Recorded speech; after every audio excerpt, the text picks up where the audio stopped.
Welcome to another episode of the Phenomenal Woman Club, the podcast where you'll hear women being unapologetically phenomenal every episode. Hosted by me, your best friend. We're friends now because this is episode, what are we on, episode 5 or 6? So we're getting into the swing of things. Like, welcome back, guys. Hosted by me, Jordan, and that's at Jordan being Jordan on Instagram and on TikTok. But you already know I'm about to ask you to do all the things, so please go ahead and follow the podcast on Instagram at the PW Club, and it's the same on TikTok, just for ease, because I want your lives to be easy. I'm, obviously a soft life advocate, whatever soft life means to you. So it's at the PW Club on Instagram and at the PW Club on TikTok. I'm posting more. You'll see snippets from every episode coming up. Follow us. Share with friends. Share with family. Share with colleagues. Anyone who you think would be amazing. So please, support the community. Yeah, and come along for the Phenomenal Woman Club podcast ride. So that's that. Let's get into this week's episode. So you guys already know that I love a Am I the Arsehole episode. I absolutely love Reddit. It's like becoming one of my favorite things because it is the gift that keeps on giving. And this episode is different. We're going to jump straight into a dilemma that I saw earlier. And I want to hear what you guys what you guys think about this. So this week it's called I Think I'm Done. That is the title. I Think I'm Done. I was like, I'm intrigued. I need to know more. So it's a short one as well this week. So let's see what's been going on. I, 33F, and my husband, 40M, have been together for 10 years, married for 8. We dated a year, was engaged for a year, and then got married. Like, that's such a standard thing, isn't it? Like, you date for a year, you get engaged after a year, and then you get married. So they've done it the very, traditional way, I suppose. But, okay, cool. Throughout our relationship, something I always noticed is that I continued to evolve and grow. Oh, no. Already, we know where this is going. And this is such a common complaint from women. Like, it's such a common complaint that they feel that they have been evolving, developing, working on their person, working on who they are, getting it together, and their partners haven't been doing the same. But let's see what happens. School, promotions, etc. And he continued where he was. He did end up getting a great job because I forced him out of his 9-year job and into a career that was fulfilling for him. We have 4 kids. Wow. Oh, I think all the kids are girls. And I realized that I've unfortunately fallen into the typical marriage of the default parenting, caring 100%. I think she's meant carrying 100% of the mental load and about 90% of the physical load.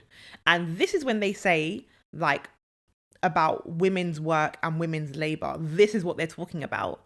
That you look up one day and you realize, actually, I'm doing everything.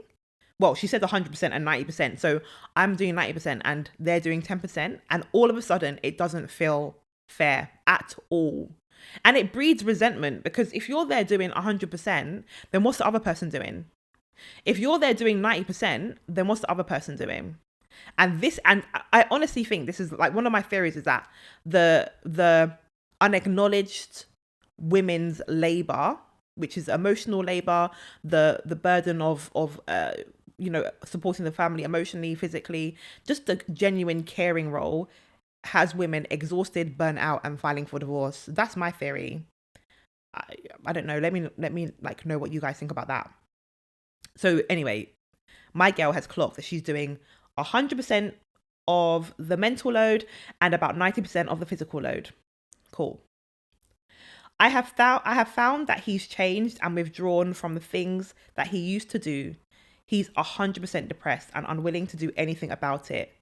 And again, it's that part, isn't it? Like, how much can you force or support somebody to make changes that they are not able or willing to yet make. What do you do in that situation?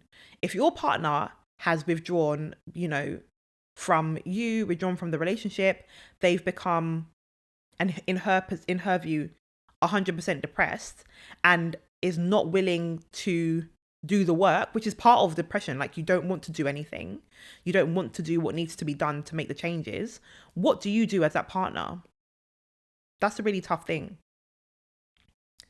So, and I finally gave him the divorce talk, and now he's trying to hurry and find a couples counselor, despite me asking for the last 5 years, and getting an ADHD assessment, and trying to help more around the house. So she's gone to him and said, this isn't working. We need to have a chat about divorce. And now he's doing all the things. Oh, this is such an age-old, typical story. All that to say is that I think I'm done. I don't feel any motivation to work on our marriage, and I'm super happy to just co-parent our kids and be friends.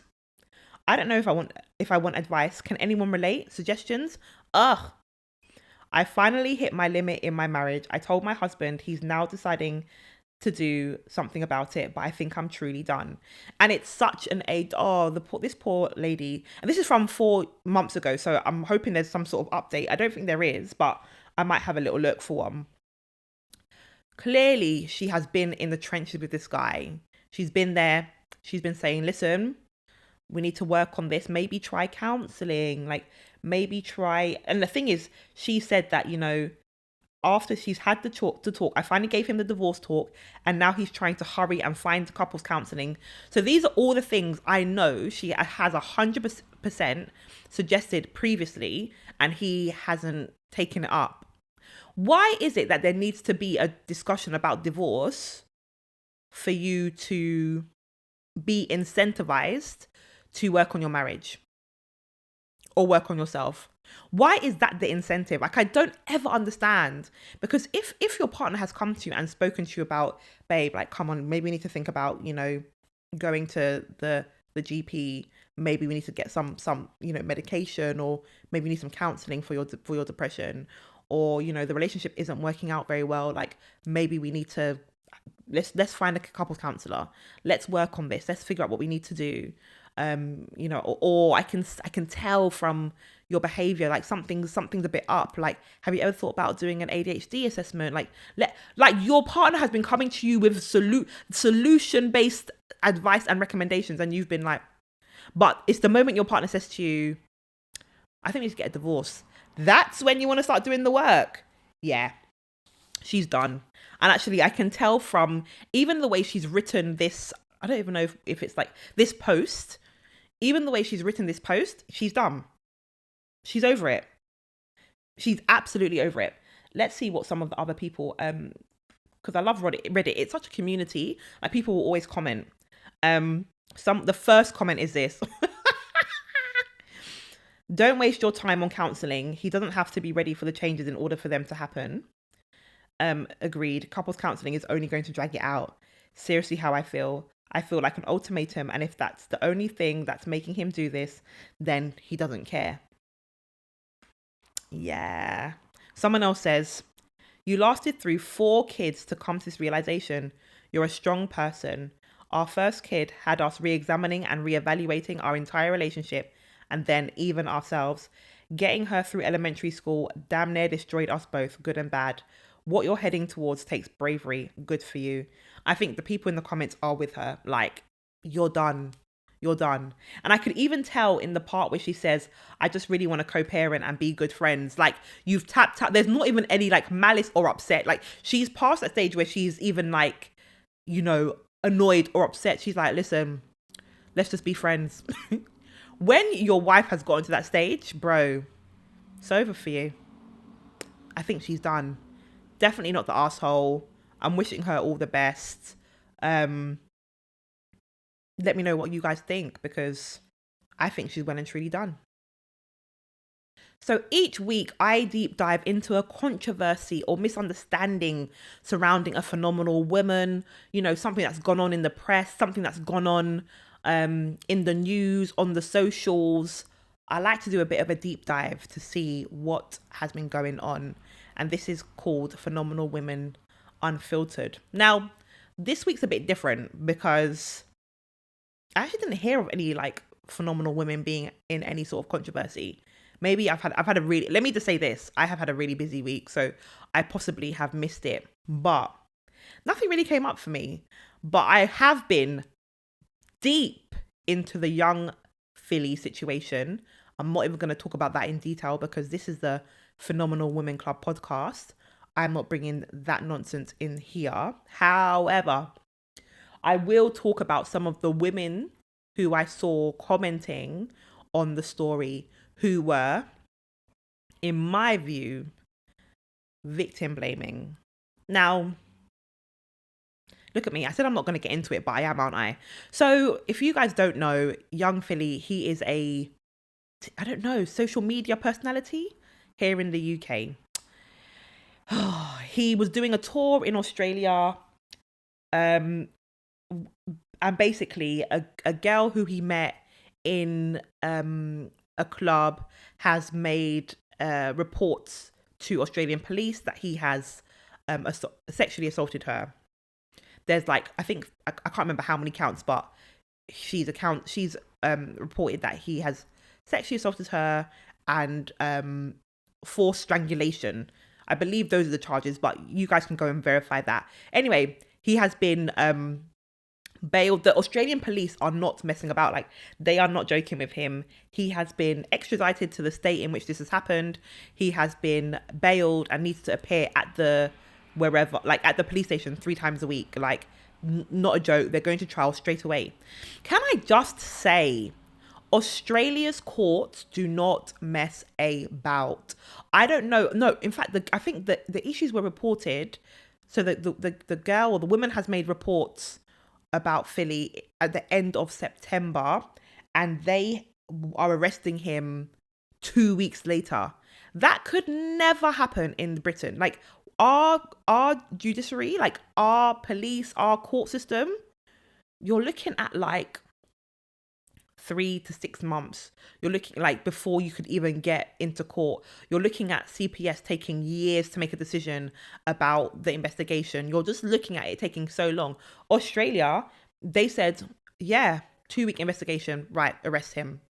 Just like that. So the trial probably is going to happen soon as well because they're snappy. They're being snappy with it, as they should. Like, Australia, I rate you for that 100%. So I saw the story break. I was like, okay, cool. Like, let me go and let me see what social media is saying. People in the comments, people are upset. Obviously, he's a popular creator. People are upset. And let me not get it twisted here. We obviously know there needs to be a trial. There needs to be this needs to be tested in by the court. So no one is saying that he no one is saying that he is 100% guilty. We're saying we understand that there has to be trial and process. We get that. But what we're also saying is that a woman has made very clear allegations, enough of an allegation that the Australian police have arrested him and are bailing him, and he cannot leave Australia. This is serious stuff. And the allegations, for what we understand, are serious: sexual assault, rape, and strangulation. These are serious things. So we're here watching intently because we need to understand what has happened. Oh, social media this week was awful. So I'm seeing, I don't know, sorry, my nose is actually itching. I don't even know what's happening. I put makeup on very quickly for this episode, so I don't know what I've done. But anyway, I saw maybe at least 2 or 3 women. Now, I expect to see the trolls come out of the woodwork whenever there is a story about assaults against women. Like, the trolls I think the trolls wait for these sort of stories and then they come out, because the trolls were trolling. But I was taken aback. I think I can say that I saw 2 or 3 women come with the, oh, like, why does she go back to his hotel room? She should know better.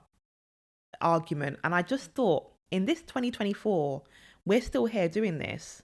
Like, what the hell is going on? Like, why is that why is that happening? Because what we're not doing anymore is we're not victim blaming. We're not. Women should be able to live their lives freely and not be at risk of any sort of assault or any sort of violence. So women should be able to live their life freely and not have to worry about anything happening to you, because that's not the experience of everyone else. It's not. Women should be able to live that life. But for some reason, there are still some women and who've taken to social media to say, like, yeah, you know, it's her fault, isn't it? Because she should have never gone to the hotel room. Well, that's not the angle we're going to take here. That is not the angle we're going to take here. And it just saddens me to see that sometimes people are still, some women are still in that position where they victim blame other women for being assaulted. And it really upsets me, because where is the unity? Where is it? And it makes me think about there's some psychology behind it, because I have researched into this, because I never understand when women come down incredibly hard or blaming on women for situations that where the woman is not at fault. So I've had to do some research, and basically what has like transpired in my research is that it comes from a place of vulnerability. So hear me out. This is what I understand. A lot of times people will blame the victim because what's happened to the victim is something that could happen to anybody. Right? And so because it's happened to the victim, and the victim has turned around and said, okay, well, this is what's happened, and I'm raising a complaint about this, or I've gone to the police about it, and they've made it public. It makes other people feel uncomfortable, because it makes other people realize that they are also vulnerable. And so rather than feeling vulnerable, other people will then turn around and victim blame and say, well, actually, like, it's her fault, because that makes them feel like these things can't happen to you. Trust and believe, if somebody wants to assault you, they will. Now, like, they will. We've seen so many cases of women who are just going about their daily lives who are assaulted. I think we remember Sarah Everard in London, who was walking home from a friend's house, assaulted. Her body was killed. Her body was found weeks or months later. Just going about their daily. So to then blame the victim is a wild thing to do, and it doesn't take away from the fact that at the end of the day, as women, we are vulnerable. So it upset me. So that's going in my unfiltered women. I'm not even going to talk about their handles or where you can find them, or, if you want to go and argue or tussle with them in the comments, I'm not going to do that. But come on, ladies, we are phenomenal. We need to be able to see these situations and not victim blame, but really support each other and be working towards us not having to be worried about living our daily lives or enjoying ourselves or going out or, going to a club or going to concerts or anything like that without risk of being hurt. We'll see what happens. We're going to have to see. I will be following this story. When they go to trial, I will be following the story because I really want to know what happens. I like Philly. I won't even bring his co-host into this, but I liked Philly. I liked him and his co-host together. I thought, I love Black Boy Joy on a TV. So this was not surprising, but disappointing. Not surprising, but disappointing. So we all see what happens. But come on, women, we must do better. Each week, I highlight a phenomenal woman who is making an impact in her community, breaking barriers, or inspiring others. And this week, I am nominating Meghan Markle. Now, you guys won't know this, but I am a fan of Meghan. I am a fan of Meghan Markle. That poor woman, she goes through it. The British press have been on her neck for the last 10 years. When did her and Harry get together? Yeah, 2016, right? We found out. So yeah. Let's say 8 years, but it feels like 100 years, doesn't it, for Meghan, poor thing. Meghan has recently come out. She was doing a visit to a school in Santa Barbara, and she has said, like, I am one of the most bullied women in the world. And she was talking to the girls at the school, the organization she was at, about her experiences of being online trolled and online bullying. And can you imagine that the press saw that, heard that she said that, and you know what they did? They thought, okay, what we'll do is we will bully Meghan more. They said, we will bully Meghan more because she's upset she's being bullied. How did that make sense? How does that make any form of sense? So poor Meghan has just been getting it in the news this week, and it's been a little while. Like, we haven't really been seeing we haven't heard from Meghan for a little while. So she's just been, we haven't heard from her since she left, but it kind of, it was tame, and this week it's just come back up again. And I'm like, how can you you're just proving Meghan Markle's point. You're proving her point in that she literally is saying, I'm the most bullied woman. I'm one of the most bullied women in the world. And you lot were like, when I say you lot, I'm talking mainly about the British press. We're like, yeah, okay, cool. We're going to bully you some more this week. It's too much. She is the phenomenal woman for this episode, because she just continues to strive forward despite what's been going on, despite her being bullied, despite her having to flee from the UK, despite all that's gone on, despite her having 2 young children, despite everything that's been happening in her life. She just continues to strive forward, and then and not just strive forward, but the woman looks so good. So I don't know if you saw, but she went to, I can't remember where it was actually. And she's wearing the red dress. She looks tan. She's wearing the red dress. She looks on point. She looks carefree. The hair looks good. The makeup looks good. She's just it's effortless class, effortless glam, effortless beauty. It's just beautiful to see. And then in the background of all of this, she's just being tormented online.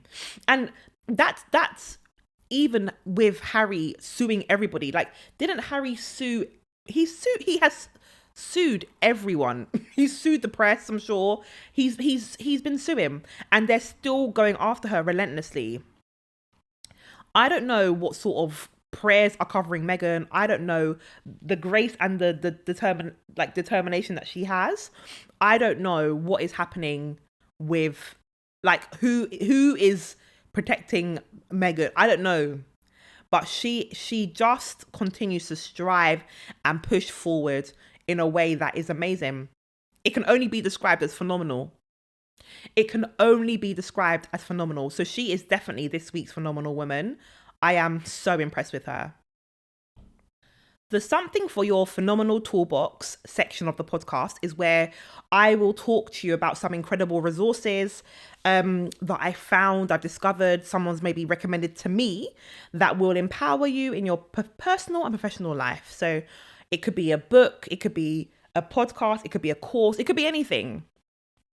And I'll bring it to you because, phenomenal women, we share things. We share things with each other. And this week, I am proposing that I'm recommending that you guys follow and support the following podcast called Your Aunties Could Never.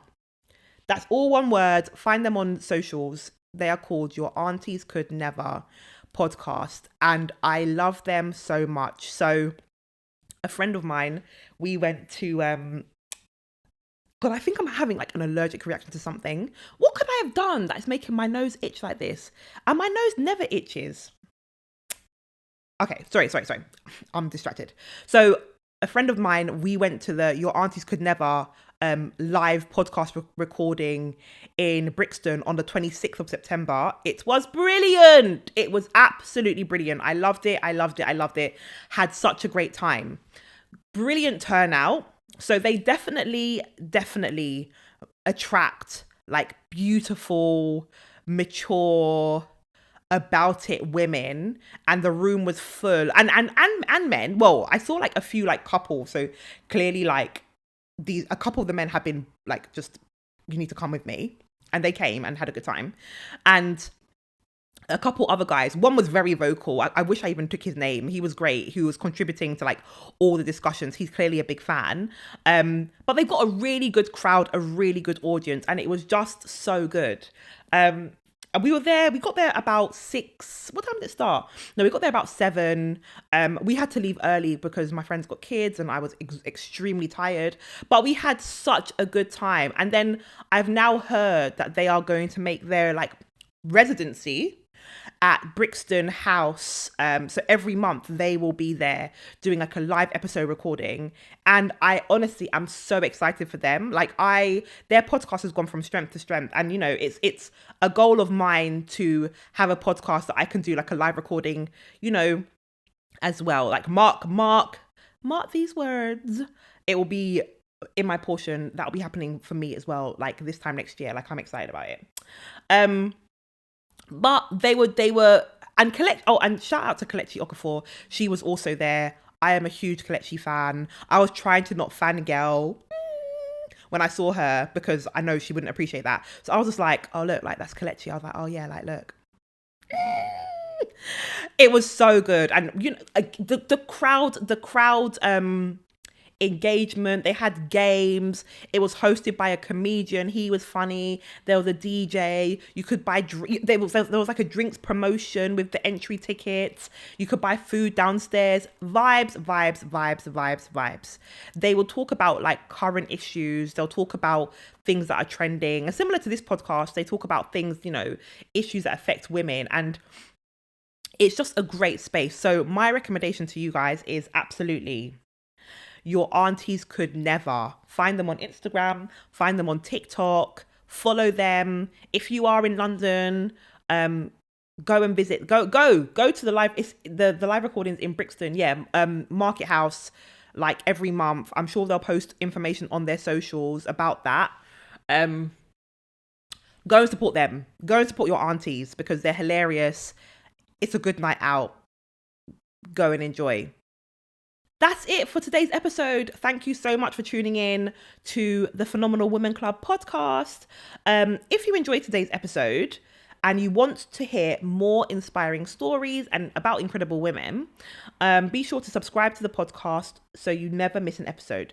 We'd love to hear from you. Leave a comment, leave a review, subscribe on our YouTube page, follow us on Instagram at the PW Club, follow us on TikTok at the PW Club, and get into the comments. Like I see, like we're getting some views now. People are liking. I love all this.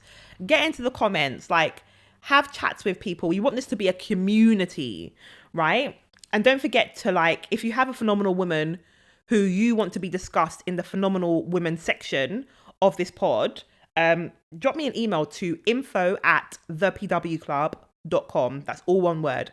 info@thepwclub.com, and I will happily discuss you guys in one of the segments.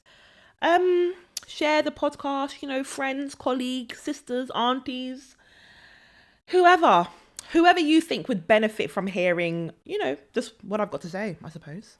And on that note, that is it. So I'll see you next week for more conversations that empower and stories that inspire.